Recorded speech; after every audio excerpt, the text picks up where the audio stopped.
And we walked right through town, past the donut shop, past the miniature golf course, past the Chevron station.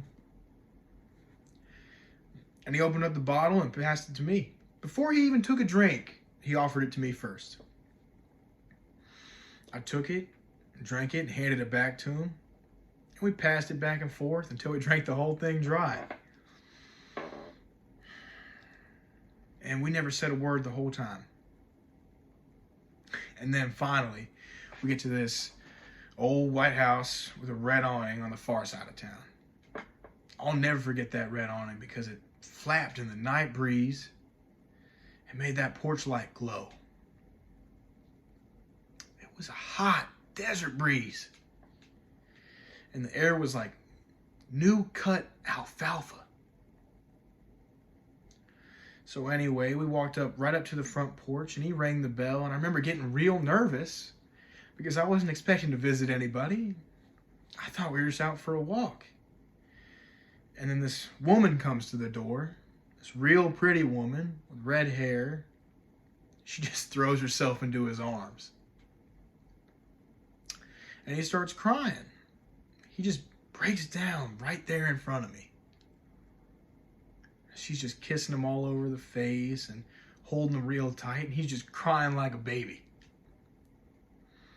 And then through the doorway, behind them both, I see this girl.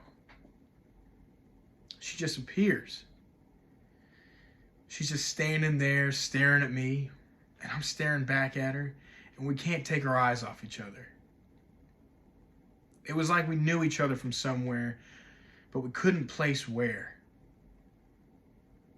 But the second we saw each other, that very second, we knew we'd never stop being in love.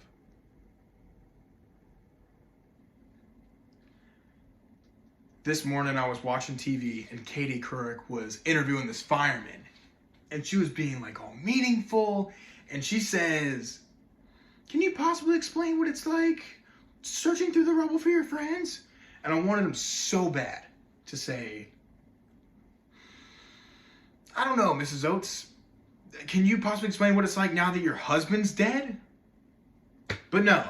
He just goes, "Oh, you know, Katie, we're out here doing our best, working with broken hearts." Broken hearts. He's a fireman. You know what I'm saying? He's a tough customer. But even if his heart was broken, Mrs. Oates, he wouldn't say so. But here he is on TV, and he's already allowed himself to be scripted by this media machine that wants to con us all into thinking that we're surprised. I noticed it.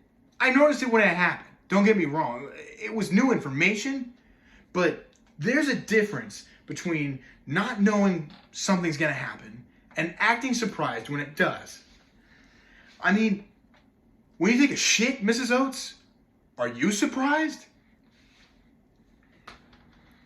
Give me the gift of a grip top sock. A drip drape, ship shape, tip top sock. Not your spiv slick, slapstick, slip slod sock, but a plastic elastic grip top sock.